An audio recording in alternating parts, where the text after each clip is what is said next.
prosecution outlined how accounting practices did not. What kind of likeness is that? If they were great artists, they'll be in a museum. I'm fucking fodder for cartoonists now.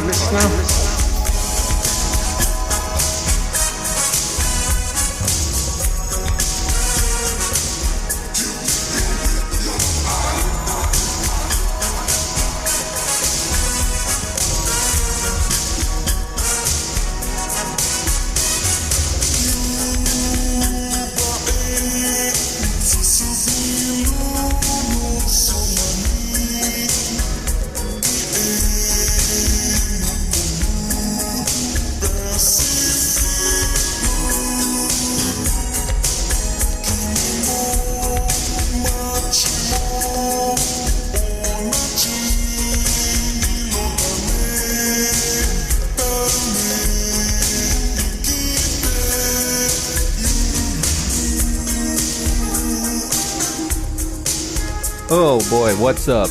It's time for another wonderful episode of Gutter Boys. Gutter Boys is a small press comics podcast about stuff and things, and we talk about it. Yeah. I'm your host, JB, with my co-host, Cam. On today's episode, we speak with New York-based cartoonist G. Davis Cathcart about their new book. Although it's not really new, is it? It's been out for like a year. Yeah, but there's a new edition and it's widely available. Yes, now. And it's going to be on Fantagraphics. Correct. You can order it through your shop. Yes. So stay tuned for that, I guess. Yeah. Otherwise, I don't know why you're listening. Yeah. Let's see. We've got some news. Yeah. Not really any shout outs. No, week. We're going to probably do a shout-out heavy episode next episode, which will have Pat Keck on the show, talk about his Batman book with Josh Simmons, and we'll get around on shout-outs on those. But we do want to go ahead and just do some rapid-fire news. Yeah, your number one source for comic news, the Gutter Boys. The Gutter Boys. Gutter Boys, small press. Yes. So, speaking of small press, Chris Claremont. This is a really good headline from Bleeding Cool. Chris Claremont wanted to turn Kitty Pryde black as the Shadow Panther. Yeah, he spoke on, what was it, one of those like convention groupthink? Yeah. That's what he called that? The panel discussion. Yeah. On C2E2. That's right, yes. A friend of mine actually posted some live on-site reporting, and it's pretty wild. Yes. So Claremont did a panel, and I guess just to kind of paraphrase, he said that his plan for the X-Men Forever comic that was supposed to happen was to have Kitty Pryde become the Shadow Panther, transformed by cosmic forces into the actual daughter of T'Challa, or how do you say the Black Panther's name? T'Challa, I think. T'Challa, yeah. And Storm. Yes, and Storm. And that means that she would have turned into an African-American woman. He said that Chris Claremont, said that he could have gotten away with this as he was another white guy playing fast and loose with racial identity because he was English, and that the Brits have been doing this kind of thing for 1,000 years. Yeah. Claremont is the guy that did that very famous X-Men run, right? Yeah, like all the X-Men lore is pretty much from him. Yeah. And all of it is basically like, if you have a hard time understanding the civil rights movement, what if we made it about mutants? Yeah. It's basically an abridged idiot's guide to the civil rights movement. Like, if you're too fucking slow to understand, like social justice things, I guess just make it into a Marvel book and have it be written by a white British dude, and you'll finally understand. But then also not really, because at the end of the day, you'll still claim that they need to keep politics out of comics. So, I don't know. It's a lose-lose situation. Very true. Also, he did a Cajun accent. Talking about Gambit. I guess so. And then he said Kitty would have to decide if she stayed black or went back to being white. We do not know how this happened. The question was about Gambit. That rocks. He just segued into that completely unrelated to the to the question that was given. He's just answering the question. By it's just like one of the people at the panel. You know, Kitty was supposed to be black, right? Like, just drops it on everybody. Yeah, and you know he slid that in, being like, "I'm about to blow these motherfuckers' minds." Thought he was doing a good thing, but then he's just like, "Well, I can do this because we've been doing this for thousands of years as white people." Big brain at work. Looks like Frank Miller's got a new publishing imprint, just called, very cleverly titled, Frank Miller Presents. Watch alert, that'd be next Wednesday, 17th of August. Frank Miller's putting out an ash can, which is what the pros call zines. It costs $1. It will be worth some money. If you really want a copy, I've got a lead on one, and I am starting the bid at $35 DM me. It's limited. Yeah, they're already speculating that it's going to be $50 on eBay by the end of the day. Yeah, because it's like super limited. There's 12,000 copies worldwide. It's going to cost $1. It looks like what he's doing, though, is he's just starting his own company. I guess, I don't know what happened with him and Dark Horse. Maybe he got a taste of that Netflix money, and he's like, I'm going all me. Yeah, I mean, he wants to own it all, so. Yeah. It looks like the ash can will contain 2 original stories, Frank Miller's Ronin Book 2 by Frank Miller, Philip Tan, and Daniel Henriquez, and Ancient Enemies by Dan DiDio, Danilo Beyruth, and Alex Sinclair, as well as sneak peeks of their other upcoming series. Frank had this to say: "This is a celebration of craft and comics and my way to continue contributing to the industry I love. Everything about this ash can, from the style of stories to the look and the feel of the book, says comics to me." I bet you he hasn't even fucking seen this thing.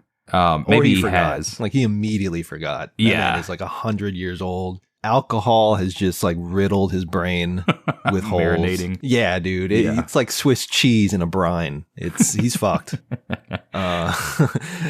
Peace and love to Frank, but Yeah. it's not doing too hot. But hey, while you got a few hours left on this fucking rock, you might as well cash in. Try to get some IPs through the door. Yeah, take care do of your your family. thing. Generational wealth, thing. baby. So, yes. It looks like he's not even really drawing this stuff. It's just he's writing it. So no thanks. Big no thanks. I don't want to see Ronin Part 2 written by Frank Miller. No thanks. Draw that shit. That said, yeah, I was definitely reading Ronin for the story. Yeah. He got me. He figured it out. Right. And it's, yeah. So I have no interest in this. If you do, though, good for you. Are we putting Frank on Pack Watch? I mean, I feel bad because I feel like he turned a corner. He kind of like led up on being like this post 9/11 anti-Muslim fucking nut job. Yeah. Like, this man got PTSD from watching television. Like, think about that. That second plane just replays in his head every day. Yeah, for real. And like, for real. Like, if you read his interviews and like listen to him talk about it, it is like truly worrying how deeply impacted he was by something he saw on television.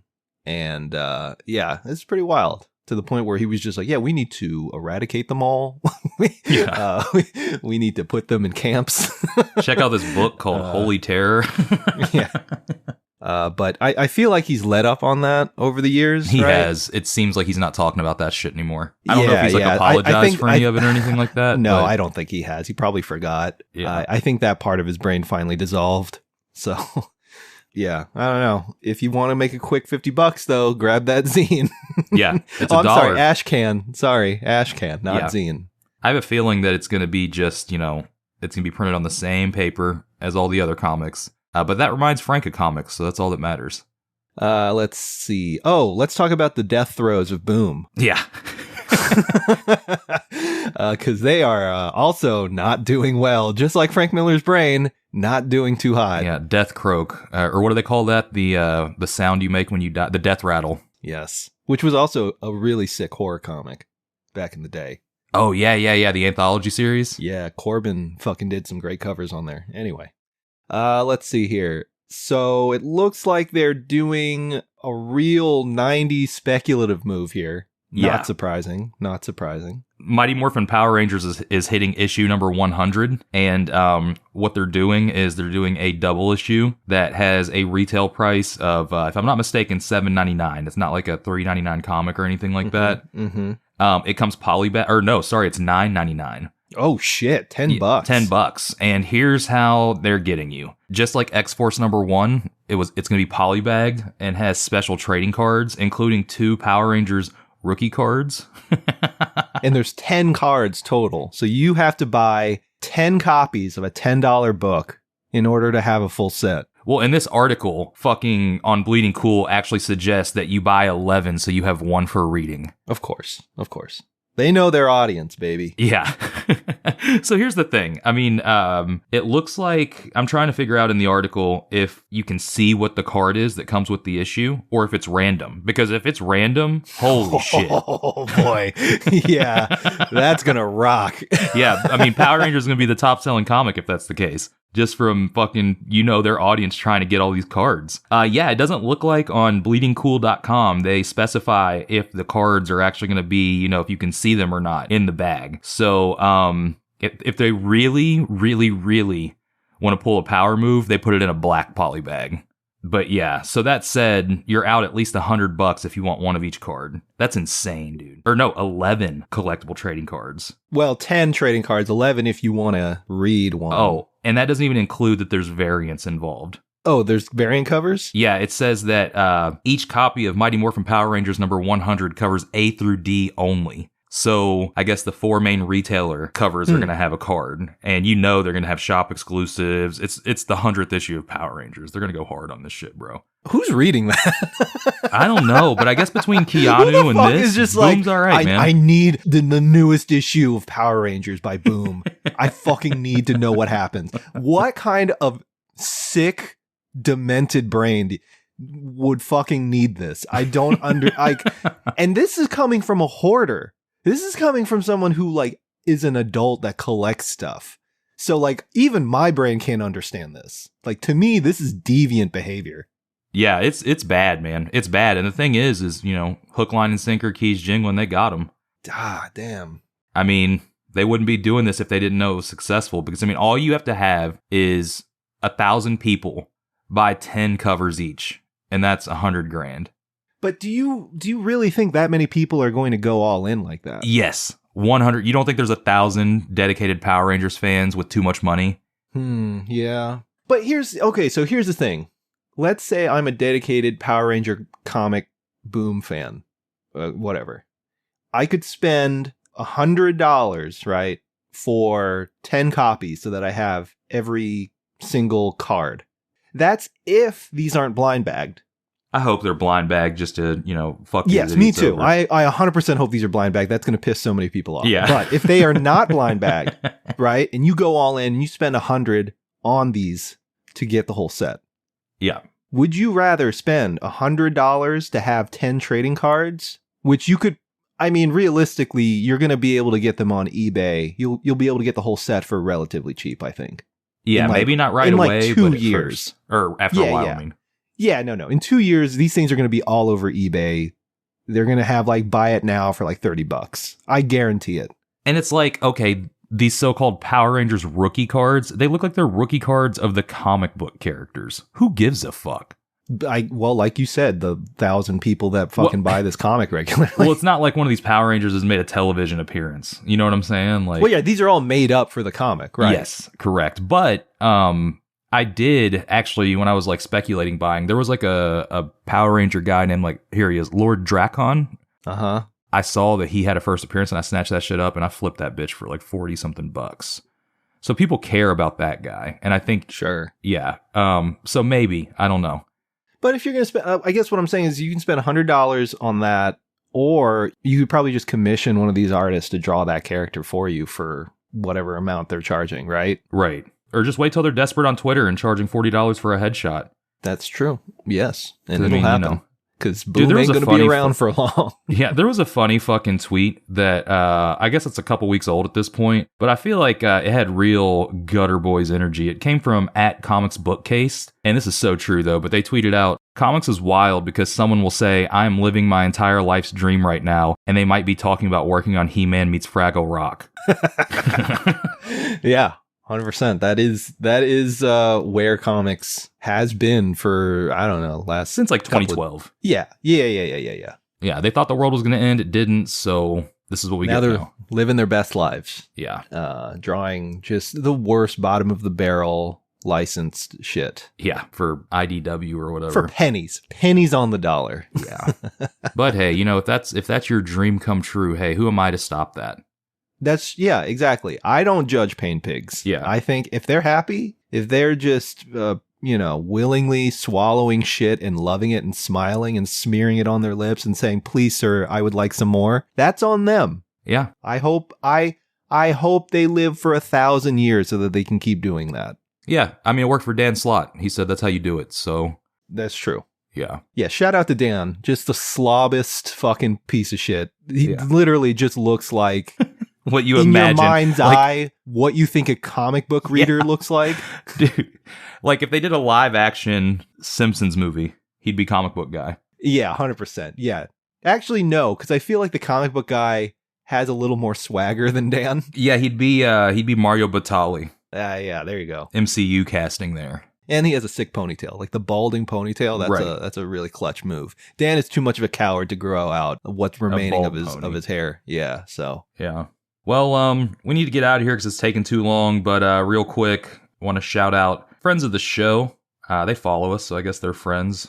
Floating World Comics has moved after a long time at their old location. And it looks like they were there for 16 years at their old location, but they are moving from Old Town, Chinatown, Portland to the nearby shopping mall, the Lloyd Center. The new location is 1405 Lloyd Center, and they have a really long thing that I'm not going to read, but Floating World is a really cool publisher, and they put out really awesome comics. Speaking of, did you see, I don't know if you follow Charles Forsman, but I'm pretty stoked about this. Charles Forsman got a gig with Vinegar Syndrome doing a comic that's going to be put out through Floating World, actually. It's a sequel to that movie, New York Ninja. Oh. Yeah. That's, okay. That sounds more like something Benjamin Morrow would do, but... Yeah. I guess... It looks great, man. The pages look sick that I've seen that were posted on the solicitation. But, that said... I'm stoked about it. And Floating World's always doing cool shit like that. Like they published that Ken Landgraf comic not too long ago. They're doing Rich Tomaso's book. And then that dude, Teddy Goldenberg, I think is his name. He makes really kick-ass work, and they're about to put out his book. So shout out to them. Go visit them in the shopping mall. Maybe it'll be like the... I've never been to a comic book store in a shopping mall, but I've always seen it in the movie Mallrats. So maybe it'll be like that. I have. My old mall in my hometown had a comic shop in it. As you can imagine, it didn't last that long. I feel like, in 2022, having a comic shop in a mall, it's a little more viable because it's more of like a quaint idea of having something in the mall. Right. And I mean, the fact that like malls probably need you more than you need the mall nowadays. Oh, 100%. Yeah. So rent's probably more in favor of a comic shop. I would hope so. Yeah. I would really, really hope so. Because at that point, why would you be in a mall unless the rent was like really, really affordable? Because otherwise, you're not going to get a whole lot of foot traffic. Right. So like you'd have to be something people seek out. Exactly. Right. So at that point, you are now helping the mall more than anything else. Yeah. Speaking of, I will read this about their location. It looks like in the mall, they wrote they can't wait to see you at the new space in the Lloyd Center. You take the escalator up from the ice rink. They'll be upstairs next to the GameStop and Gambit Games. Man, this mall actually kind of sounds sick. An ice rink that's in a mall in 2022. It sounds kind of wild. But that's cool. It does look like they're also having a soft opening party at the location. It looks like it's on August 19th from 11 to 7. So if you're out there, go check it out. Hopefully they'll have a nice Dippin' Dots cart right in the front. Yeah. Or maybe a Cinnabon. That would be really sick. Dude, I would be so fucking pissed if I ran a comic shop and motherfuckers came in like with Cinnabon hands. Ugh, going through the stock. In a comic shop? Yeah. Oh, God. Yeah, no, that's a nightmare. All right. Shout out Floating World for putting up with that bullshit. Hopefully you guys don't have a Cinnabon, actually. Yeah, Dippin' Dots is the safer bet. Yeah. Mm-hmm. All right. Is that it? Yeah, man, that's pretty much it for news. All right, so with that being said, I guess let's go right into our interview with G. Davis Carhart. Cathcart. But before that, we're going to take a quick break. So, stick around. We'll be right back.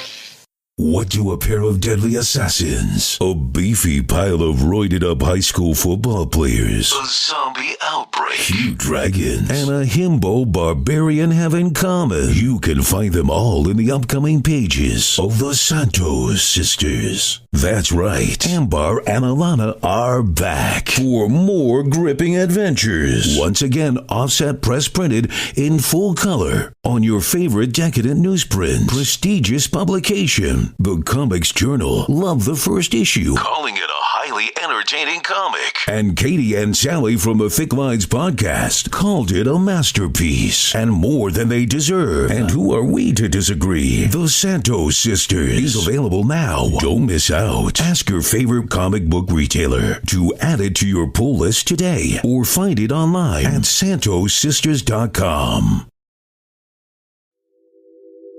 Athenium Comic Art is an original art website for some of the best cartoonists in the business. They currently represent Remy Boydell, Marie Capelle-France, Nicole Gu, Jonathan Hill, Emma Hunsinger, Casey Nowak, Micah Song, and Tilly Walden. Athenium Comic Art gives fans the opportunity to own an original piece of art from their favorite comics and support the artists that they love. In their short time in business, they've already shipped many iconic pages out to hardcore fans across the globe. Don't miss out on your chance to own a one-of-a-kind piece of history. Check out their website, atheniumcomicart.com, and type in Gutter Gang at checkout to receive free shipping on your first order. Again, the website is atheniumcomicart.com, and the code is Gutter Gang.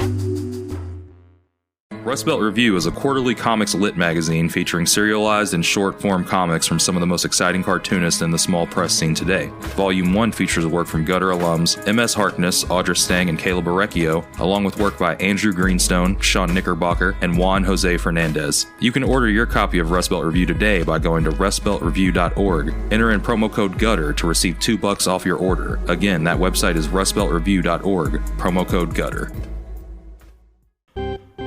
Who loves underground comics? Everybody loves underground comics, and if you know people who don't love underground comics and only read the mainstream comics, immediately report them to your local comic book store and find them with copies of Clusterfucks Comics. Clusterfucks Comics is a black and white underground anthology comic zine featuring some of the best underground comics creators today. Creators like Cameron Zavala, Eric Jasek, Brian Judge, Miguel Aguilar, Adam Yeater, Jason Cavelli, Umberto Tonella, Anna Peterson, Tony DePasquale, Drew B. Hall, and so many more. Issues 1 through 4 are available now, with the 5th issue debuting in early 2023. Purchase your copies today at clusterfuckscomics.bigcartel.com. And that's comics with an X. Clusterfucks Comics. Comics you can clusterfucks with. The Last Aviatrix is a post-nuclear adventure comic by independent, Los Angeles-based cartoonist Buster Cagle. The story follows Summer, our last aviatrix, who pilots the sole-surviving airplane, a nuclear-powered B-29. As she travels the ruined world finding ways to survive and help humanity, while dealing with the imminent threat of the Atom-born, a rare breed of atomic wizards that want to see her out of the sky, her mission becomes complicated when she accidentally picks up Henry, an Atom-born child who wields incredible power, and Clementine, a berserker on a quest for vengeance. Can our aviatrix survive this ruined and irradiated wasteland? Every issue can be read for free on bustercagle.com/comics. Paper copies can be ordered as well, but, you can still read it for free. If you like wizards or warplanes, go check it out. Hey Gutter Gang, Cam here to tell you about Soggy Landing again, longtime supporter of the podcast. They recently sent us printed copies of the first 3 chapters to review and are currently posting Chapter 4 online with updates on Instagram. And while I personally haven't seen any of Chapter 4 since I don't read webcomics, I can tell you the first 3 chapters are really fun to read and full of weed-smoking wizards and hijinks. They've also been contributors to Rust Belt Review issues 3 and 4 with some soggy side stories, so make sure to check those out too. You can read Soggy Landing over on Study Group Comics and over on Instagram at Ian Densford or at welcome_2_soggy_landing. Soggy Landing, hell yeah, dude.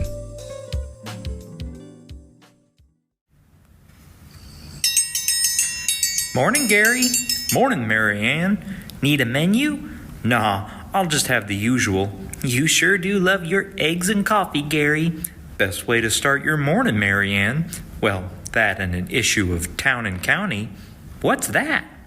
Town and County is a new comic series written and drawn by cartoonist Alex Nall.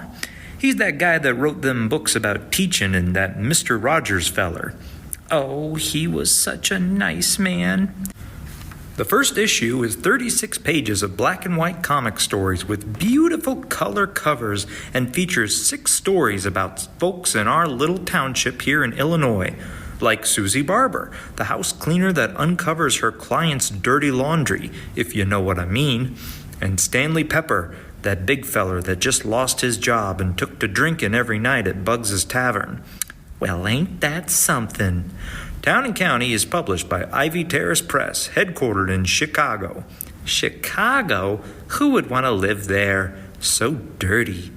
Each issue comes with a copy of the Hometown Hero, our little town's newsletter, and it's only $8. $8? Where can I get it, Gary? You can order a copy of Town and County on the internet at storeenvy/Alex Knoll Comics. Oh, there's your breakfast, Gary. Thanks, Mary Ann. Nothing like a cup of coffee and a good comic book. Now, back to our program.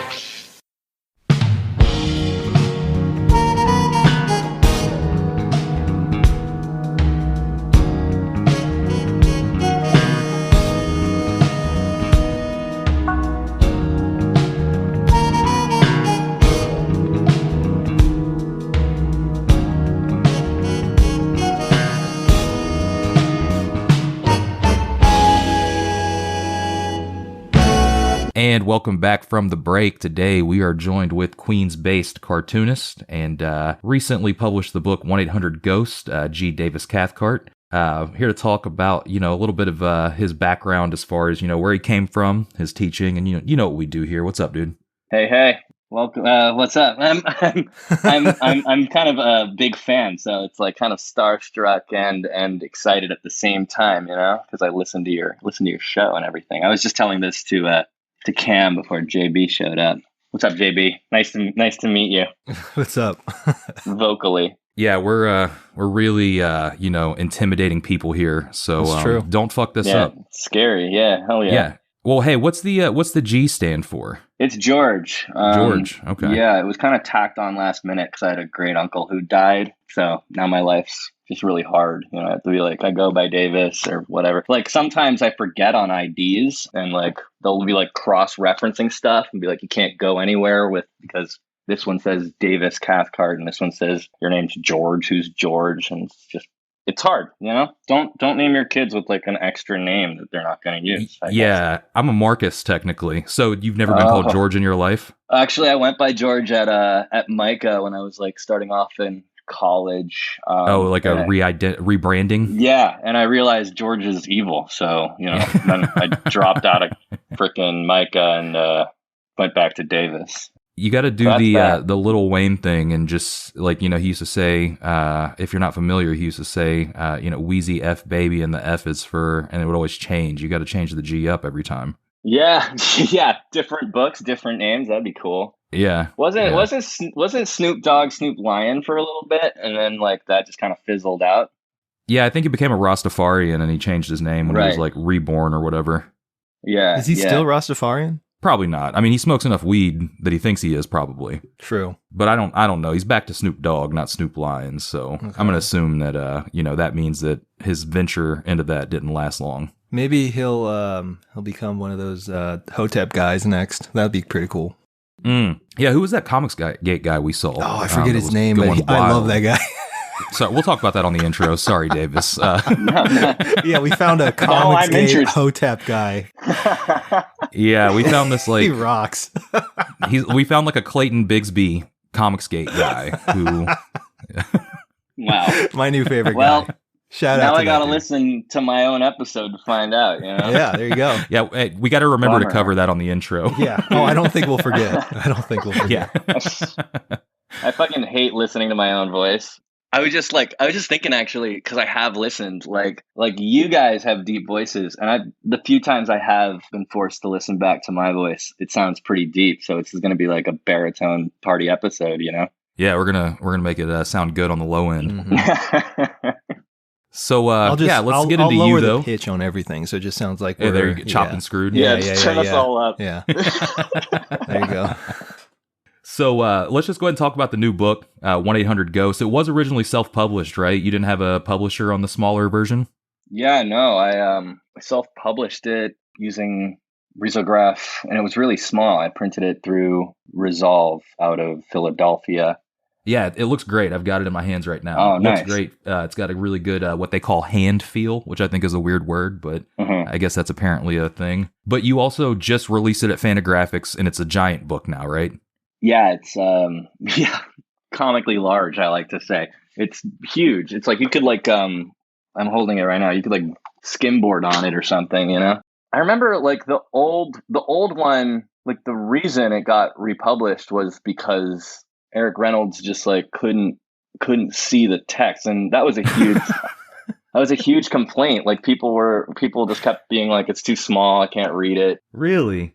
Yeah, even I remember I was tabling an event with some friends put on an event in Williamsburg called BMX, and I was in the back, and Gabe from Desert Island came running up, and he was like, dude, I sold all my copies, we need more. And I was like, okay. And he's like, but one thing, everybody comes in, it's it's just too freaking small, man. And he just kind of shrugged and then left, and I gave him more copies, but then more people kind of noted that on Instagram, and it sort of appeared to be an issue for some. And now that I guess that issue has been resolved with this humongous sized edition, which is kind of the scale I drew it at. I drew it all digitally. It's all 1200 DPI or something stupid. Oh, you are that. Drawing digitally. Everything's digital? Yeah, everything's digital. I draw it all on Photoshop on a Cintiq, and I color that way too. So okay. So that's what I was actually going to get into is, what size you were actually drawing at, because there's no in between. It's not like it's slightly larger. I haven't actually seen it. I've just seen pictures of it, of the larger edition, but I do think it's great. I don't think that this one was too small or anything. I think that's kind of a funny complaint because I look at it as manga sized, and people read manga at this size all the time. Right. So it doesn't really make sense, that complaint to me, but hey, I digress on that. So do you ever work traditionally, or are you just purely digital all the time? I used to draw with 4H pencils, Studler, and then I would ink with a Repeatograph pen, and that just took forever. It was I still draw really slow, but that would be 3 weeks for a finished page. And I have finished books like that, but it was they're 12 pages or 30 pages. And so when I started grad school, I had to switch it up because it was a program where I was going to be drawing a lot of comics, and they introduced us to a bunch of different techniques, and they had all these Cintiqs in the lab, and I just figured that would be what I would do to just hurry myself up. I would draw only inks, and then I would just edit as necessary as I went, and then I would color digitally, and I would cut my time down by 2 weeks. So that's how I drew 1-800-GHOST. Yeah. And they were 10.5 by 7, I think, inches each page. Yeah, something like that. How long and when were you working on this book? Because it came out, I believe, was it last summer? Yeah, it came out at the end of last summer, August. And I was working on it the previous year. So I started it the previous summer, and I went all the way through July, and then just hit up Resolve, said, okay, I got to print this. I got to do a rush job because it was essentially my thesis. And that's basically how long it took. It was, so 30 pages. And there was a lot of people kind of looking over my shoulder and helping me with the writing. So the story changed. A lot of things changed from my original pencils, but essentially I turned in pencils by November. So just sketches, roughs. And then, I was kind of cheating too, because I knew I wanted it printed by August. So I started doing finishes on certain pages that I was pretty sure I wanted, even though other people didn't. I was I'm going to commit to these. The first page, everyone was this doesn't work. It's silly. It doesn't feel like it has a home here. And for some reason, I just really wanted that scene with him on the phone in the book as an introduction to his character and the idea that they were going to be using this rotary phone the whole time. So that I kind of cheated on. But after November, I was kind of just inking pages and just churning out as much as I could during that period of time. Now, as far as your education, did you go to school to study comics, or this is just something you made as part of an art program you were in? I mean, I know you guys are like kind of like no school warriors, which is cool. I went to school because I wanted to teach, which is what I'm doing now. Right. But I initially went to Micah for illustration, and like I kept on like getting attacked while I was there. Like one time somebody hit me over the head with like a crowbar while I was riding my skateboard. Oh, you mean like you were physically getting attacked? Physically getting attacked. Not like in crit, yeah. Damn. And like one time, like some kid like just decked me at a party, and it was just like very, very strange experience there. So I kind of just dropped out because it was super violent. And then my mother was like, "You're not just gonna."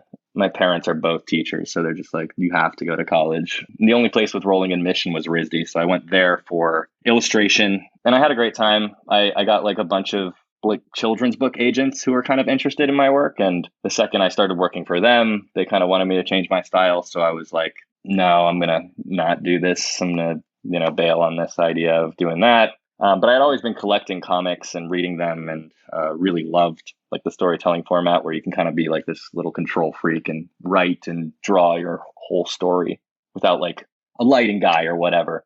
But after college, like I didn't really get any traction on illustration work. I was working like full time as like a illustrator for like t-shirts in like Midtown, which was it was fine. I learned a lot, but it was like really corporate, and I was doing stuff for like Amazon and stupid shit like that. And then eventually I did I just kind of got fired, and I applied to a grad program at SVA, which is all about storytelling. And that's when I kind of got the confidence to make my own written comic book, I suppose.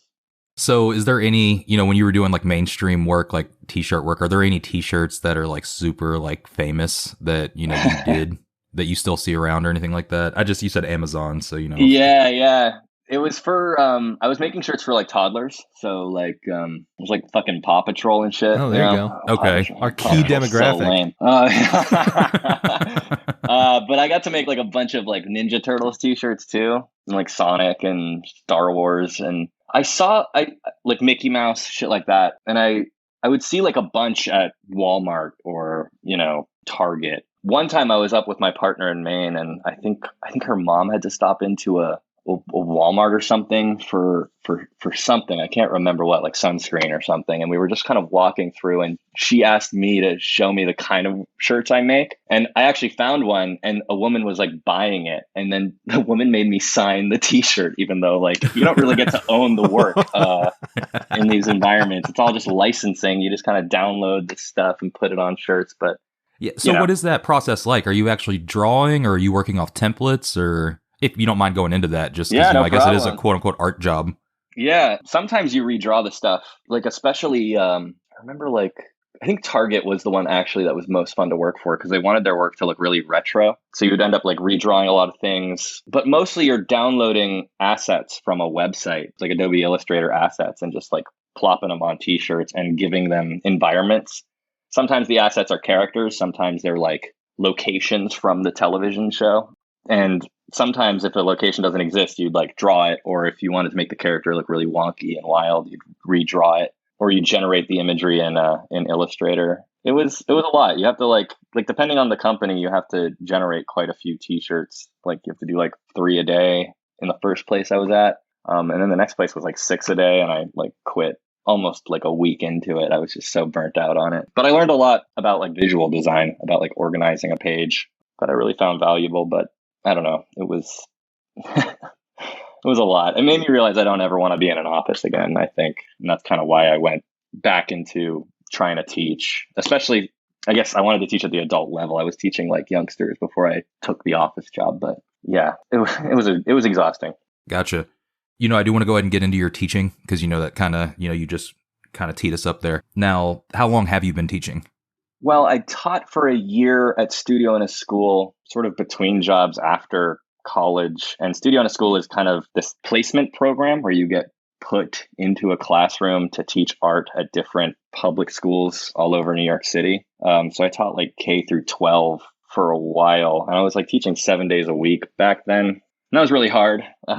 And then for adult level stuff, I started teaching while I was in grad school, like during my first year, I took a job in Midtown teaching like portfolio stuff and classes that taught students Illustrator in order to get, I don't know, a certificate that said they could use Illustrator. But also started teaching like narrative illustration and art book classes to adults.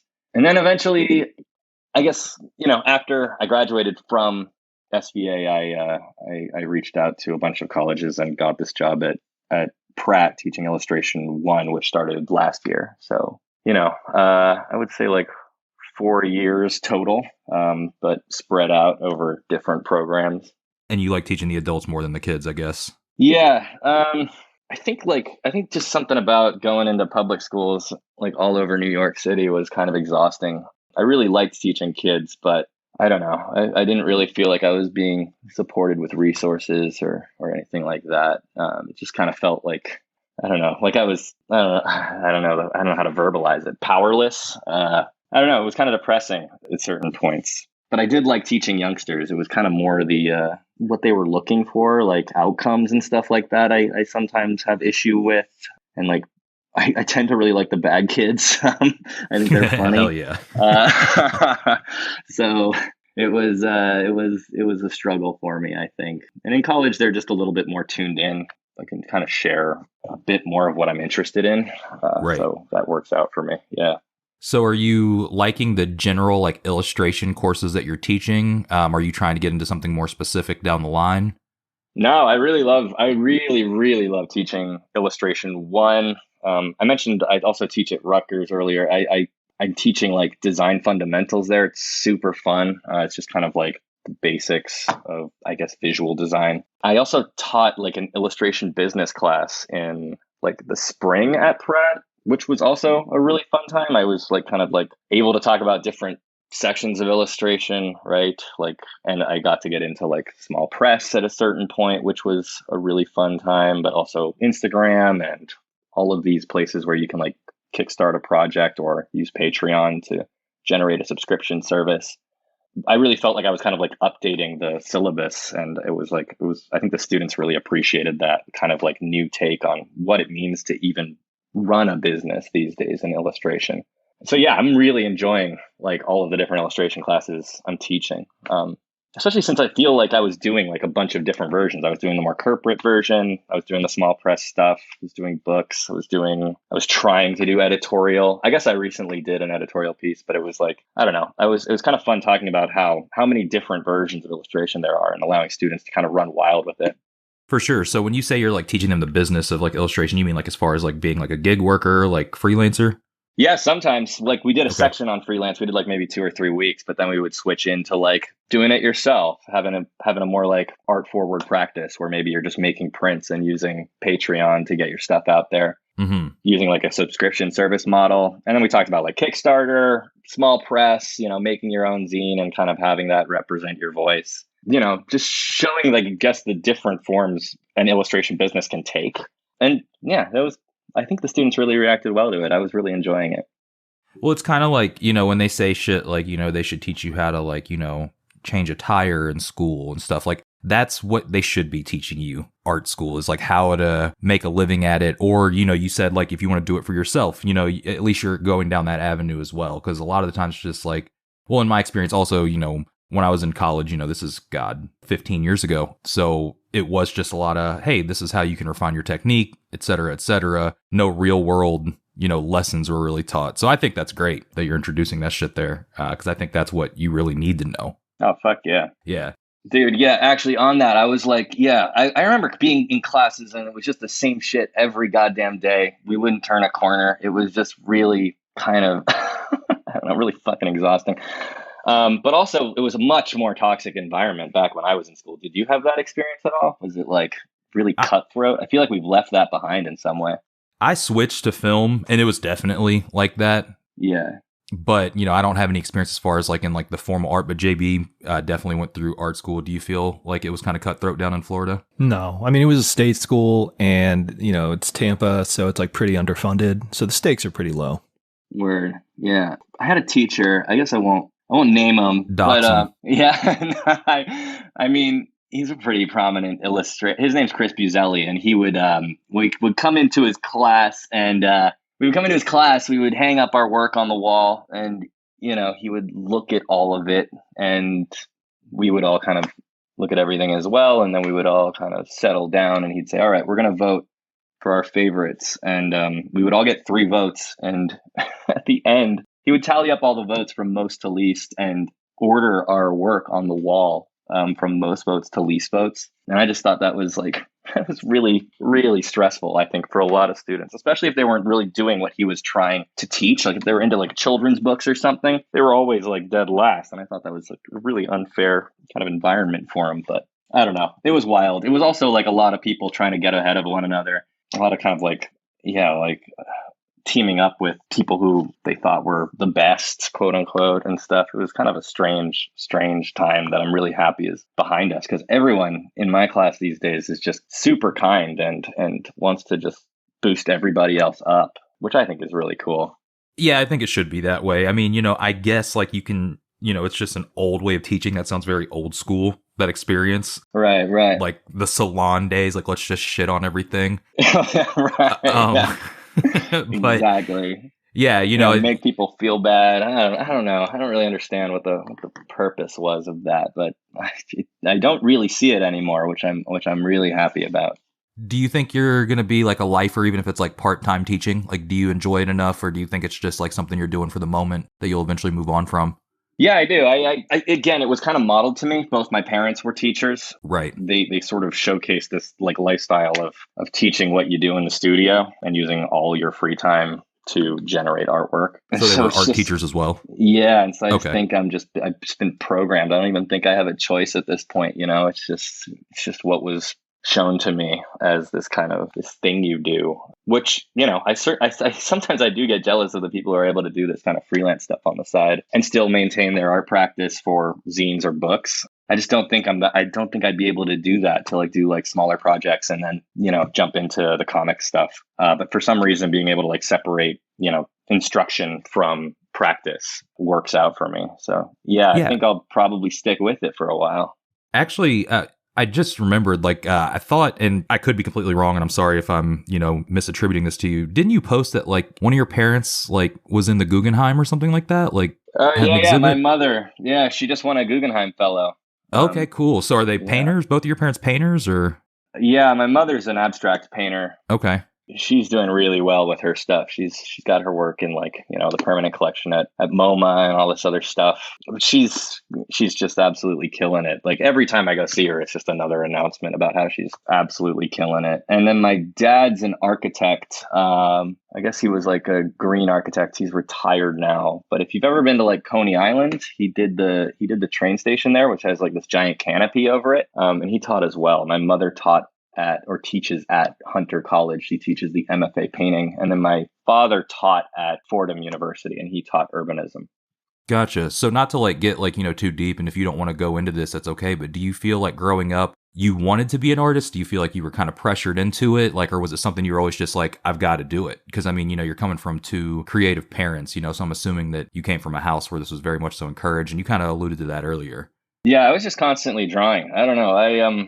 My sister feels like the black sheep of the family. She's a lawyer, or she's in law school right now. So she certainly kind of feels like the outsider, but I was kind of always encouraged to be a creative. And I certainly just kind of had critique constantly, like in the household, right? Like I would draw a drawing, and I think sometimes a certain parent would be like, that's not your best effort, or like the perspective's off and that kind of shit. And which is it's kind of fucking weird, because you'd watch other kids and they'd draw some shit in the classroom, and their parents would be like, this is the fucking coolest thing ever. And I didn't get that. I was kind of always under a microscope, but I was always kind of. You're bringing home stick figure drawings. And they're like, what's this?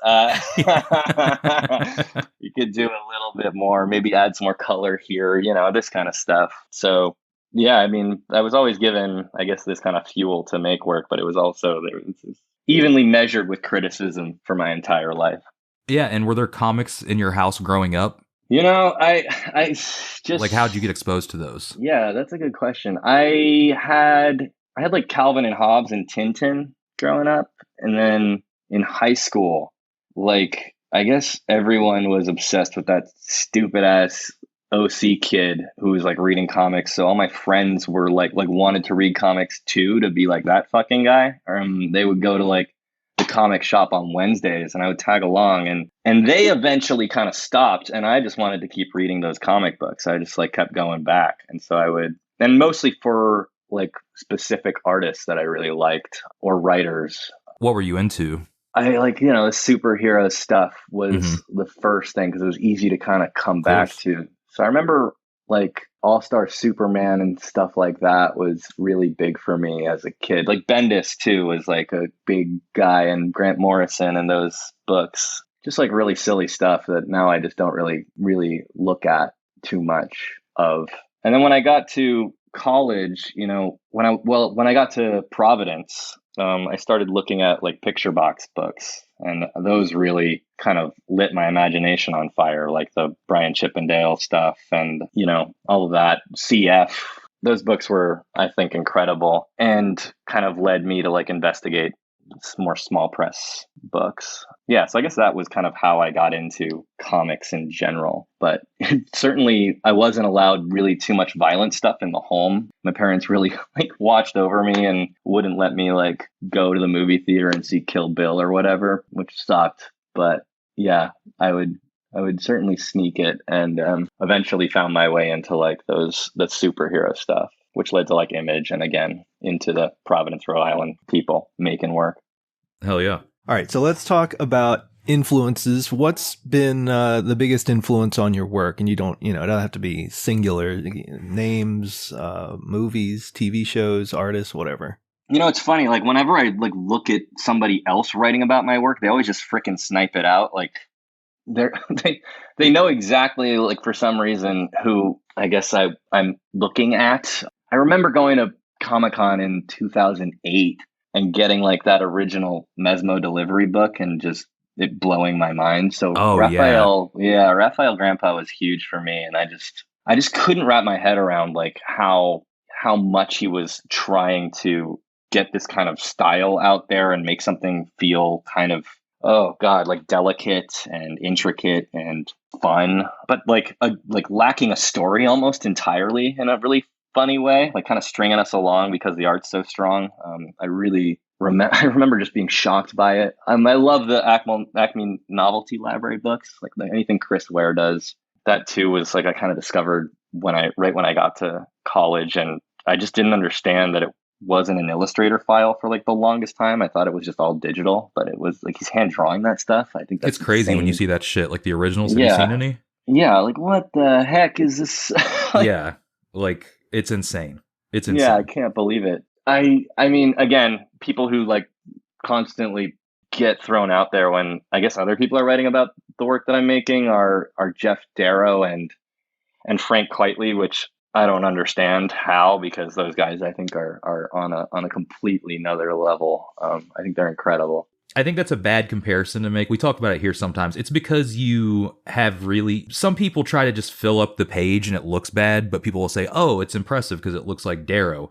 You fill up the page and it's actually interesting. And I think people equate that as, oh, it's busy, so it looks like Jeff Darrow. Oh, man.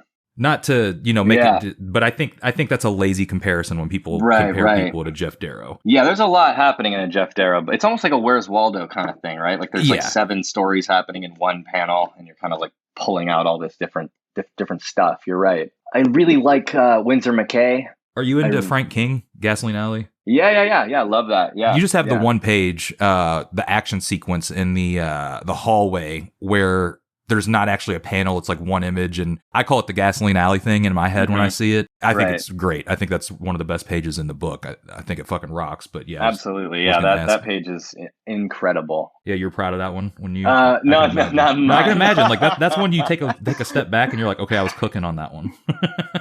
No. I never do that, man. I like look at my shit and I'm like, this fucking sucks, and I just try to move on to the next page. I also like.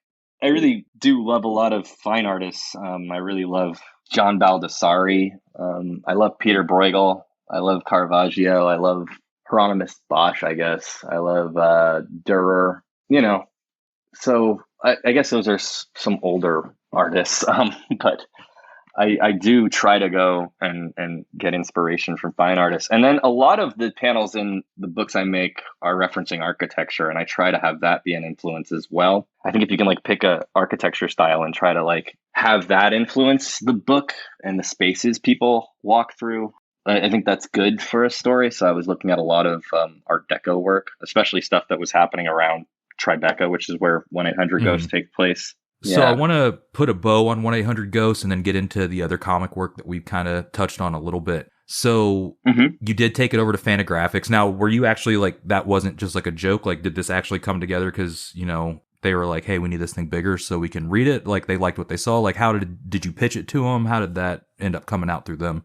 No, yeah, oh man. So I wanted this to be a book where I published it, you know, where I published it through a publishing house and tried to get a publisher. And I remember sitting down towards the end of my grad program when I had the book all drawn out but not colored. I had to show it to my teachers and my mentor, my department head, who's Nathan Fox, who does like comics. Oh yeah.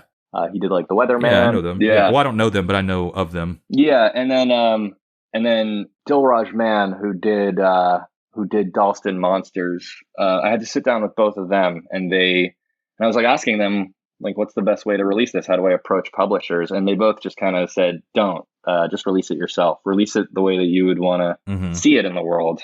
So I kind of did that. I did it in the way that I could afford, but I did it in a risograph and I just released it. And I was kind of bummed about it. I was like, well, I did kind of want to see if I could get this published and into more hands, I suppose, was the reason behind that. And Dilraj was really kind of smart about sort of pointing out this idea that Sam Bosma put in his head, which is like he published fantasy sports, or I guess it was called basketball sports at the time, like as a zine. And then it got picked up by Nobrow. And he's like, why don't you just release it the way you like? And then maybe you can re-release it. You know, I was like, okay, well, I don't think that's going to happen, but I did it. And then I didn't approach Fantagraphics at all.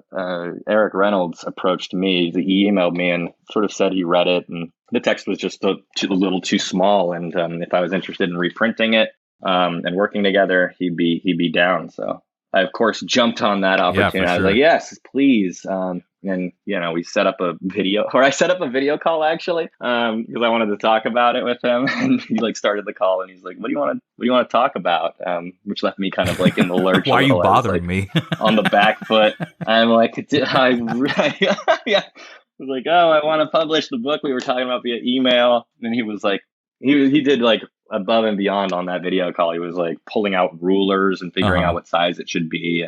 And yeah, so that's kind of how it went down. But I think I was just too like shy to even suggest republishing it at Fantagraphics. So I'm really glad he did all the work for me, kind of.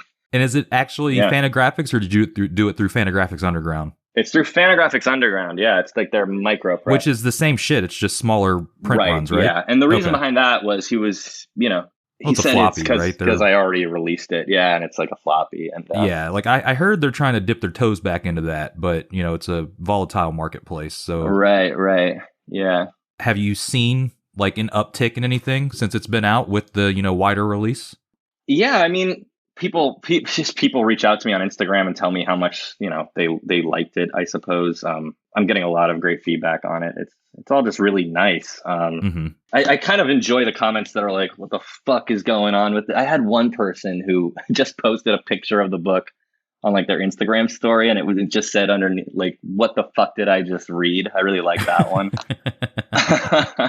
You know, so yeah, it's been really a nice reaction, but I really kind of enjoy watching people just kind of try to figure out what the heck I'm trying to say or do with this thing. Well, do you want to shed some light on that before we, move past it? Is the story like, is it just like a statement on, separating the art from the artist and the inability to do that in some cases? And, you wish that, this person wasn't, the creator of this thing wasn't a quote unquote bad person. Like, is it commentary, or do you actually really love Michael Jackson and wish you could separate? Like, is this a meditation on that? Do you want to offer any insight into that?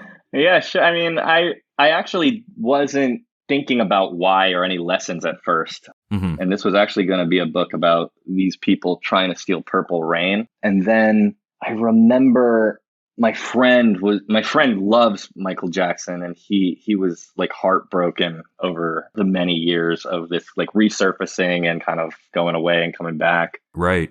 And all of my teachers were like, you need to impart a lesson in this story. And so I decided I was going to like kind of attach this idea of cancel culture and like have it be about, you know, how it's neither good nor bad, and kind of whack and attach it to a kind of a crime heist caper, and have the people neither win nor lose in the end, and have that be just kind of like this rumination on this current cultural moment, I suppose, using my friend's kind of serious loss over Michael Jackson. I'm not really a fan of Michael Jackson at all. I don't really care. But you know, I sort of made it for him. I think I dedicated it to him in the back too. But yeah, that's kind of why I landed on him. All right. In terms of how you went about making it, was it pretty standard, straightforward, you know, outline, script, thumbs, pencils, ink, or did you have a different approach? I wanted to just go page by page with inks, but Dilraj, again, my mentor, he was like, no, you gotta do pencils first and thumbnails and all this. And I was like, okay. I let him kind of dictate how I was gonna organize it. I'm kind of glad I did it that way, because I did tweak things and he was able to look it over and understand the flow. And it was actually because of him that I had that gigantic like kind of fight scene at the end. Like before, it wasn't really going to be as violent or have that kind of centerpiece. And he was like, you know, this is a really weird book. You should do something weird at the end. I was like, okay. But that's just because I was able to like thumbnail out the story ahead of time, and mostly because he asked me to. So I guess it ended up being like kind of standard. But I didn't want to do it that way. I wanted to kind of go a different direction and just go page by page, ink everything, and then color it. And he made me dial it back and do pencils and inks and then color. So this one was kind of made, as you said, like as a thesis. So it was made within, you know, the confines of like a school program. So do you feel like now that you're, I guess a way to put it is, you know, like off of a leash, do you think you'll keep that process, or do you think you'll go straight to inks on your future projects? Oh boy. I think I will keep the way he did it, but I think I just want to change it up depending on the book. You know, depending on the project, switch up how I tackle this stuff. And my next book is going to be so much longer, so I'm kind of trying to figure out exactly how to wrap my head around something bigger than 30 pages, which is the most I think I've ever done. Yeah. So I do want to get into the next book, but kind of as a bridge to get there. Before we started recording, you mentioned you know, your comics work before this. This was your first actual, like, I guess, solo book, but you mentioned, you know, working with other people on comics related things. Did anything like that come out? Like, what was, you know, do you have any other work out there? Was that all just stuff to, you know, kind of have fun for yourself? Yeah, I had a web comic with a friend of mine. He wrote it, and I don't know, we just kind of did it. We did like the first chapter, and then I kind of realized he hadn't finished writing it, and I needed to know where it was going in order to know how to draw it, if that makes sense. Yeah, definitely. So we just decided to stop, and we released the first chapter in like a newsprint bound format. I don't think I'm going to do any more of that. I think I'm waiting for him to finish it, and then we're just going to start over, because my art style has changed so much since then. And then I did a book with a old friend of mine who I grew up with. He actually used to be like my babysitter, and he decided he wanted to do like this kind of fight scene book about like this like were-dog that has to like travel every street in America before he dies. And he had this like kind of fun idea of like him getting into these weird supernatural fights in every state. And yeah, I drew the first chapter of that, and he wants it to be like this serialized book, but I kind of stopped drawing that when I went to grad school. So yeah, right now I'm just kind of moving on with my own projects. And can you talk about that? Are you under any kind of like NDAs or anything like that? I actually don't know. I haven't checked. I haven't really read through the contract recently. I can tell you it's longer. It's weird. Again, yeah, I guess that's all. I don't know. I guess that's all I can really say. It's going to be a while before it's done anyway. It's going to be like several years. Okay, yeah. So do you have like a release year date kind of, you know? Yeah. I got to turn it in summer 2024. So 2025 probably. Yeah. I guess maybe. That's only like fucking 3 years. That's really no time at all. Oh, good. Yeah. Yeah. I just think, I think that's good, actually. You know, you got plenty of time. You know, leave it alone. You know, they say time flies, as cliche as it is. So it'll be here before you know it. Yeah, let them miss you. I don't want to. I don't know. I think it's like the 2000 Ghosts is so abrasive. If I released a book like that every year, I think people would just really get sick of that shit. You know, a bunch of shit talking and stuff. Is your old work still available, or is that stuff buried and you don't want it out? It's available like when I table shows. It's not really available online. Okay. Yeah, so if I'm at like a zine event, they'll usually be there with me. You just recently did a show, right? Yeah, I did. I did TCAF, and I did. Okay. Yeah. What was your experience like? Do you like it? Oh God, it was really stressful. You know, my flight got canceled. I don't know. I think I was just really stressed the entire time. Were you tabling solo or just at the Fanta table? Solo, but they had my book at the Fanta table too. Yeah, I was really just, I think, totally stressed out during the actual event. But yeah, after the event, like the shows and the after party and stuff, those were great. That's where I think I had the most fun. A friend of mine who does like a comics reading every month called Big Milk did one up there, and that was fantastic. A bunch of really cool readings. I saw one by Max Morris, and it was just absolutely insane. I kept telling him, I think I told him too much. I think he was just like, okay, yeah, I get it. But was it the Hello book? Was he reading? Yeah, from? How to Say Hello. That was absolutely incredible. Yeah, he's got a new one coming out, or maybe it just came out. By the time this comes out, I think it'll be out. Yeah, that was. Yeah. I think he's doing a reading in like in this weekend, hometown. maybe. Yeah. Or next weekend. Yeah. I hope people go to that because he does a good job with readings. But everybody did a great job. Yeah. Have you done readings before? I did one last Thursday, actually. I did one at the Big Milk that I was just talking about, which is the name of this reading that happened. It was really fun. I did it through like a circuit bent telephone, so it was like kind of like cool. Reading, like the characters, you know, because they're on their telephone the whole time, and I had like a little red like strobe light, so when the lights went on in the book, I could like turn it on and stuff. So I kind of tried to play up the theatricality of it, but you know, it was kind of a slog to get through, but I really enjoyed reading it. Yeah, reading's really fun, and I got to read with Andy Pratt, who I went to school with, and he rocked. Yeah, he did a fantastic.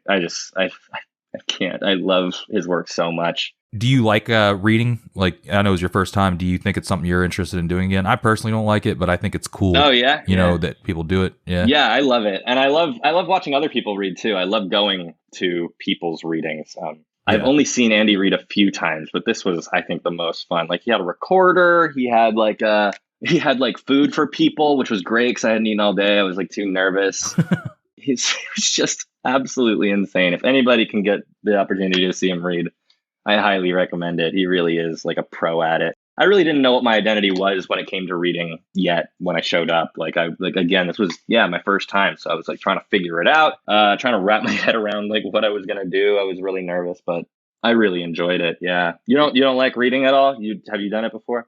I haven't done it since like 2017. But I literally am just like the type that just like reads it to you. I've never, tried to take it past that. I've only done like 2. So I think if, I tried it and, took a different approach, I could probably find something to enjoy about it and find a way to do it. But my experiences with it, I've always just like felt lousy afterwards. So I just, Oh, word. Yeah. I like it when people just kind of read it too. I think that's great. Just let the comic speak for itself. Yeah. Yeah, for sure. All right. JB, have you read your books? I've done one reading in Chicago. It was for an event called Zine Not Dead. It's a comic reading event that they do sporadically. I want to say they used to do it like once a month, but now it's like once every couple of months. Run by 2 guys. One guy runs Perfectly Acceptable Press. The other guy runs Bread Press. Both pretty well-known Rizzo small press publications based out of Chicago. And there was a past guest that was one of the readers, and I can't remember his name. Cam's still looking for the name. Well, none of them are jumping out as like that would have been there. He was one of the many guests we've had on who I had no idea who they were, and you were super pumped to have him on.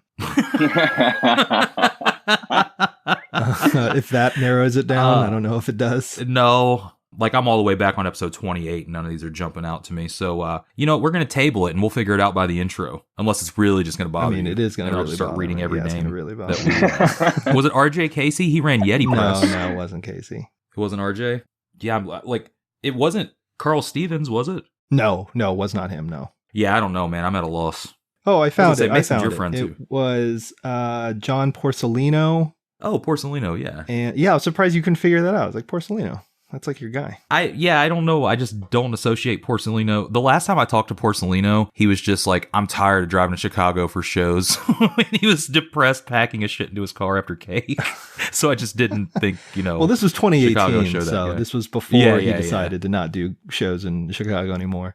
Kevin Budnick was on. Nicole Del Rio. Carrie Vinarski and Prism Pop. And also Gina Winbrandt, who I think we're going to have on the show at some point. Gina's going to be on the show soon. Gina's cooking up some stuff. And Sarah Squirm, although they're not a small press person, but whatever, they were there. Anyway, yeah. So do you like reading? Story short, yes, I've done a reading. It was fun. It was my first and only reading, and I don't see myself doing another one, to be honest. It was just, I don't know. It's not for me, I don't think.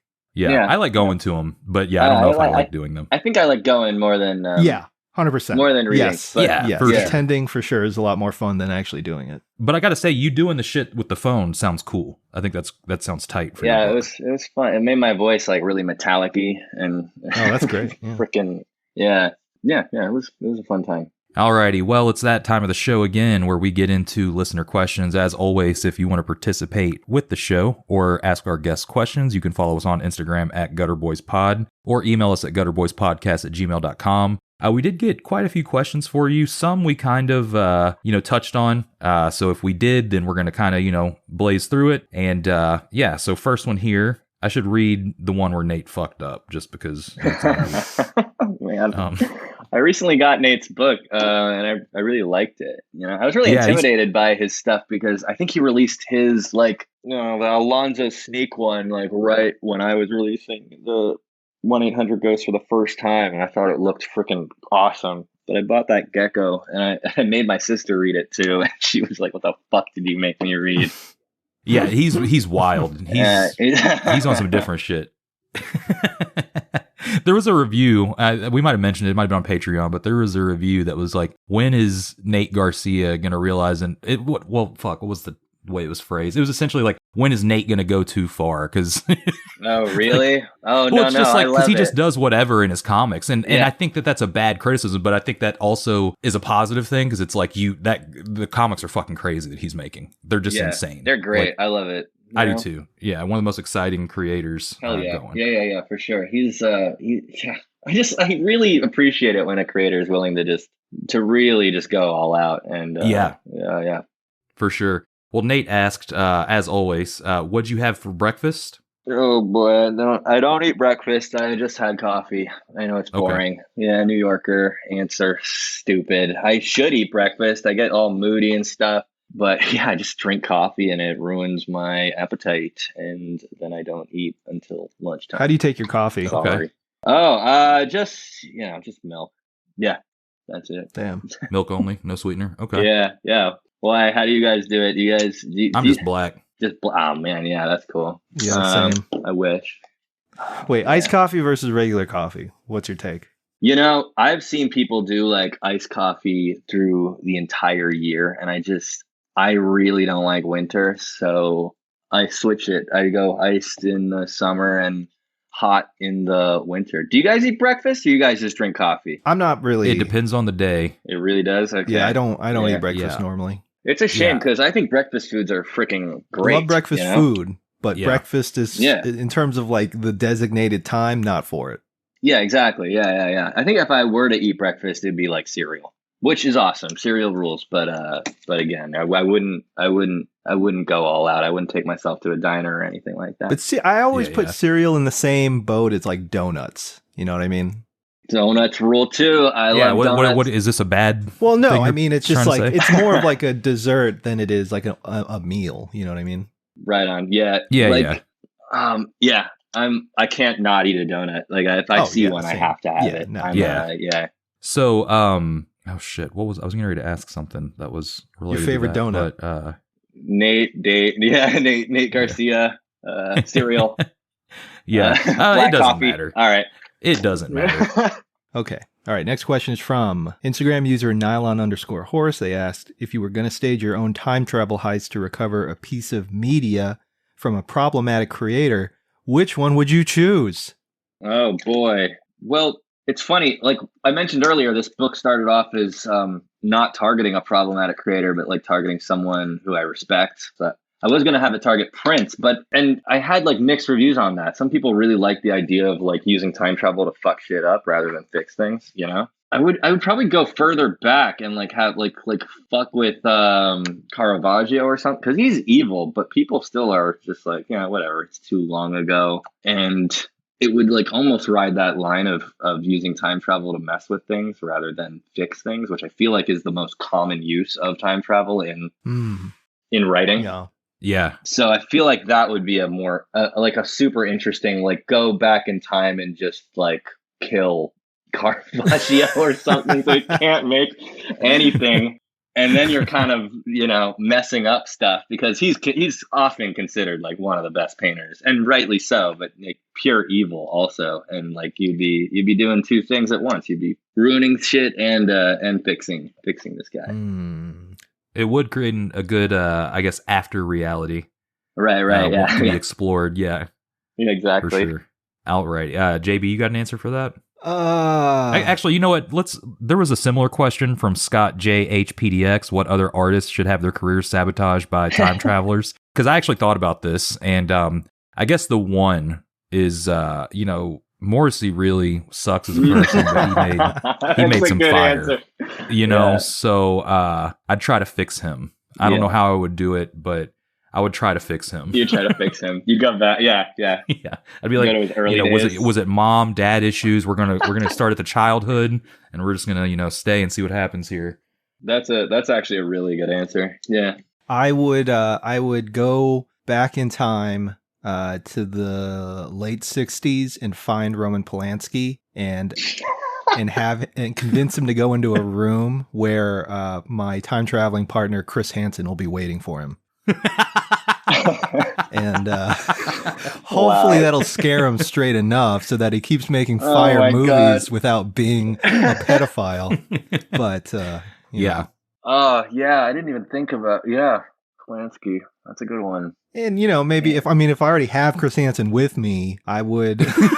There's a bunch of other guys I would probably visit. You know, I mean, we're talking like 80 stops at least at that point. He doesn't seem to be working nowadays. Yeah, exactly. So he's got the time, right? Yeah. Maybe stop by, you know, Nate's fave problematic guy. You know, R. Crumb. Yeah, have him him convince R. Crumb that maybe leering at little girls is not a good idea. Oh boy, yeah. Yeah, just have a stern talking with him. Yeah. I feel like it wouldn't take much to scare R. Crumb either. So no. Just a hard handshake. You know, to just break his maintain eye contact the entire time and watch him sweat.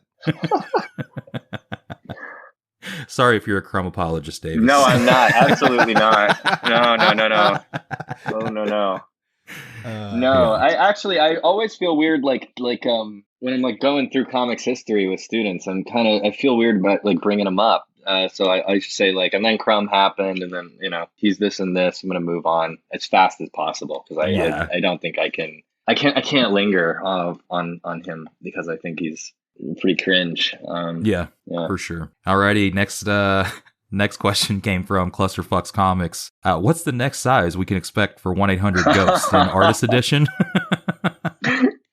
Oh man. Yeah, I remember those, like, do you ever have those children's books that were like huge, like the size of you, and you could like step into them and stuff? And really, yeah, that'd be fun. I don't think comic shops would be too happy with carrying that, but it's a pretty big change, you know. It went from pretty how small big is the new really book? I need to order it, but how big is it? I don't have it yet. I have like a measure. So it's 14 by 10. Okay, and it was like what, like 5 by 8, like zine size, I think. This one? Yeah. Okay, tiny. Yeah. So hell yeah. Okay, cool. Next edition's got to be like 48 by 35 or something. Yeah, you need like a full garage to own it. Yeah. All right, next question is from Instagram user Buy My Comics. They asked, your characters are reminiscent of Frank Sidebottom. Is that intentional? Who's Frank Sidebottom? It's the guy from that like movie with Michael Fassbender wearing a helmet as like a musician. He's in like an indie band, and he wears an oversized head. Up. Yeah, no, not at all inspired by Frank Sidebottom. Oh, I see. Yeah, I keep seeing a lot of that online. Dude, if anything, I don't think it looks like that. I think it has more of like a Tezuka look with the eyes. Yeah, I definitely referenced Tezuka more. I was doing like these kind of circle head dudes before that movie. I know that's stupid to say, but yeah, like so if my characters were like made into a filmic adaptation, I would fully expect it to be like a fleshy circle head and not a fake head like in Frank the movie. I gotcha. Yeah, I wasn't too into that movie. I don't know. I'm not too into like this like these A24, like I don't know. I thought, whatever. What do you think about the new Nate Garcia story movie? I didn't see the trailer for that yet. I don't know if I can handle it. I don't like biopics or whatever fuck this is. I don't know. It's a coming of age story. Oh, yeah, that's worse. Yeah, fuck exactly. That. Exactly. Thank you. He sees like in the trailer, he sees this like disheveled, out of shape slob guy, and he's like, "Oh boy, you worked for Image Comics," and the guy's just like an old school pro that's mean as shit to the kid. Oh no, yeah, no, oh man, yeah, I'll end up seeing it probably just to cover it on the podcast, but right on. Yeah, I go into like these A24 movies on a low, and maybe they prove themselves, but usually not. I like that Uncut Gems, I guess. Fucking whatever. Yeah, that one was cool. I don't know. Yeah, I'm not too impressed by that stuff, and I feel like that Frank movie is like one of those friggin' things. Yeah. Plus, their music was bad in the movie. It was just like really boring. So no is the answer to the question. Not influenced by that. Alrighty. Well, last question on Instagram came from user B.A. Chamnus. We kind of got into this earlier, but the last part, I guess, if you want to kind of shed some insight into this, do you have / what's your day job, and does it influence your work? So we did get into you teaching earlier. Yeah. So I mean, like, do you feel that, like, teaching that stuff, do you feel like it does inform your work, whether it's subconsciously or consciously? Oh, absolutely. Yeah. I get really excited to get back into the studio. Sometimes students will like put artists in front of me. Sometimes students themselves will like give me a great idea for, I don't know, something to try out or look at, or sometimes it just comes out of a conversation, but it always makes me super excited to get back into my studio and get working. Even the like kind of corporate t-shirt job though was super influential and helped kind of develop a design sense that I really want to retain and continue to develop. So even like kind of lame art day jobs can work in your favor. But before that, I had some day jobs that really kind of just shut me down. Like trying to get to like Bayside, Queens from Bushwick. 1 year was really hard and would take all day. And like teaching for studio in a school was really difficult in terms of sustaining a studio practice. I worked in an art supply store really briefly after college. That also kind of just took all my energy away. I don't know, something about like retail and standing up all day and helping with other people's art projects kind of made me not want to be in the studio. Oh, that's totally valid. Yeah. Yeah. Depended on the day job, but the ones where I was being creative, and this isn't true for everyone. Some people like talk about creative jobs as the ones that are draining and the ones that make them not want to be in the studio at all. Yeah. And I guess I'm just not like that. Yeah. Okay. Right on. JB, you got any final questions before we get to plugs and all that? Yeah. What's your favorite MCU movie? Oh, fuck. No, I don't like any of them, man. I hate all of those. No, the correct movies. answer is all of them. Yeah. Every single one of them. I've hated even Iron Man when that came out. Oh, you're a day one hater. Oh, for sure. I don't get it. I don't get like the costume design. Do you watch them like just out of curiosity? Looks worse than Power Rangers, It really does. I would rather watch Beetleborgs, honestly. Yeah. I do watch them. I do. I think that like sometimes I like hate watch stuff because it's just culturally relevant. Same. Like I just would just be left in the dirt and not have an answer to this question. But yeah, I really do hate them all. If I really had to pick, I'd pick the one that's like by the canceled guy. The first Avengers movie I thought was written okay, but still kind of looked like shit. Yeah, they look like PlayStation guys movies because there's too much CGI. Oh god, do you guys have favorite ones? You know, I don't really. My favorite is the newest one. Yeah, Oh, Whatever the newest one is, that's my favorite. Yeah, the one, was it like the art movie one? The one with like the one who just won the Oscar? There was the one that Sam Raimi just did. I haven't watched it yet. Oh yeah, Sam Raimi. Yeah, I didn't see that either. No, I don't really have like a favorite. I do watch them all, but no, I mean like I don't have a favorite. Sometimes I'll miss one and I'll be really okay with it. Oh, like, same. I actually haven't seen a new one, I don't think, since like the last Avengers movie. Actually, like everything, I guess, like the big blow off happened. Oh yeah. So I haven't seen any like the new Disney Plus shows or anything like that, or Black Widow. I saw the Spider-Man that just. I want to meet someone who actually sat down and watched all of Hawkeye. You know what I mean? Like I want to understand their brain. Right. That would make them want to watch 8 hours of Hawkeye. Yeah, however many episodes there are. Yeah, I had a friend who started it and told me it was frightening, like how fucking shitty that was. I saw the Avengers movie you're talking about, Cam, the Avengers Endgame. Endgame. Yeah. Yeah, and people were like choking on their tears, crying. I did not understand. I didn't get it. I was uncomfortable. I was the loser for not crying in that movie theater, or like cheering because somebody picked up Thor's camera. How dare you not cry at the baby movie? What it felt like. Yeah. How dare you? Yeah, it sucked. Oh well. Yeah, it's kind of like when people were crying over that new Black Panther movie, right? And it's also, basically just Marvel's contract with Boseman's estate, right. Yeah, basically in perpetuity. Yeah. Really, did you see they logged into his Twitter account and tweeted? Yeah. Oh no, really? Yeah. They tweeted the trailer. Not ethical. That's so fucked up. From a dead man's Twitter. They tweeted Wakanda so forever, and they posted the trailer. Yeah.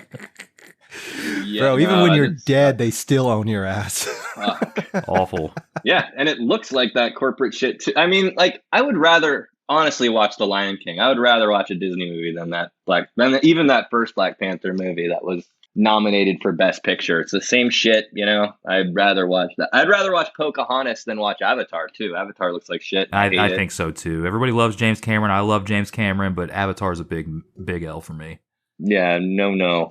Anyway, yeah. Sorry, I've just been dunking on a lot of movies. Oh, that's okay. Our fans like that, so it's okay. Oh, really? Yeah, okay, cool. We kind of baited you into that. That was okay. Cool. Yeah. I hope I passed this test. Awesome. Yeah. Fuck those Marvel movies. They're all terrible. Yeah, absolutely. Honestly, though, Beetleborgs and Power Rangers, great. Love that. I need to find Beetleborgs that. Streaming somewhere because I remember loving that shit when I was a kid. Beetleborgs is awesome. Actually, watching it is insane. It's almost like a kid made it, you know? Yeah, because it took place in a haunted house or some shit. Like, yeah. There's like an Elvis-looking blue dude who just like a genie, and it's so weird that I love it. Yeah, I got to YouTube that shit or find it somewhere. It's funny how I'm like giving people ammo here, like to just disregard my taste entirely when it comes to this Marvel shit. You know, it's like this guy likes Beetleborgs but hates Marvel. What a fucking loser! Well, we used to build things in this country, okay? So right. Anyway, yeah. Well, let's go ahead and get out of here. Where can people find you online, buy your books, etc., etc.? I'm G Davis Cathcart on Instagram. And you can buy 1-800-GHOST from Fantagraphics Underground online. Or, you know, if your comic shop is cool, they'll have it too. Is it? And you could order it through your comic shop even if they're not cool. Yeah, you can. The beauty of distribution. All right. Well, thanks for coming on, dude. Big fan of the book. Excited to see what's going on. Might have to bother you through the DMs and have you mail me a zine. All right. Yeah. Thank you so much for having me. I'm already a fan of this show. You know, I love listening, and thank you. I love what you guys do. So I'm glad to be here. Hell yeah. Well, if you ever want to come back on Patreon, just DM us. We're always welcome to shoot the shit. You know, maybe we can watch some Marvel movies and talk about them. Yeah, we can pick them apart. Yeah. Which would be a lot, but sure, I'm open to it. Hell yeah. All right, dude. Well, thanks again for coming on. And yeah, you want to do the end, JB? Yeah, the end is where I say stay gutter. Yeah.